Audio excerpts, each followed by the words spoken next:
Kattankudy police பிரிவிற்குட்பட்ட மாவிலங்கத்துறை களப்பு பகுதியை அண்டிய வாவியில் மறைத்து வைக்கப்பட்ட 14 லட்சம் பெறுமதியான கோடா மற்றும் 50,000 மில்லிலிட்டர் கசிப்புடன் 3 சந்தேக நபர்களை மட்டக்களப்பு மாவட்ட குற்ற விசாரணை பிரிவினர் கைது செய்துள்ளனர். இச்சம்பவம் இன்று அதிகாலை 10ஆம் தேதி இடம்பெற்றுள்ளது.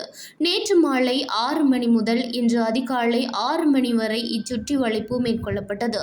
மட்டக்களப்பு மாவட்ட குற்ற விசாரணை பிரிவு விசேட பிரிவினருக்கு கிடைக்கப்பெற்ற தகவல் ஒன்றிற்கமைய குறித்த பகுதியில் சோதனை நடவடிக்கைகள் முன்னெடுக்கப்பட்டிருந்தன. இதன்போது ஆரையம்பதியில் 2 மற்றும் மாவிலங்கத்துறையைச் சேர்ந்த ஒருவருமாக சந்தேக நபர்களை கைது செய்துள்ளனர். 14 லட்சம் பெறுமதியான கோடா, 50,000 மில்லிலிட்டர் கசிப்பு, கோடா பேரல்கள், கசிப்பு வடிப்பதற்காக பயன்படுத்தப்பட்ட கலன்களும் மீட்கப்பட்டதாக மாவட்ட குற்ற விசாரணை பிரிவினர் போலீசார் தெரிவித்தனர். கைதான சந்தேக நபர்கள் கைப்பற்றப்பட்ட போதைப் பொருட்கள் காத்தான்குடி போலீஸ் நிலையத்தில் சட்ட நடவடிக்கைகளுக்காக ஒப்படைக்கப்பட்டன. மேலதிக விசாரணைகளை காத்தான்குடி போலீசார் மேற்கொண்டு வருகின்றனர்.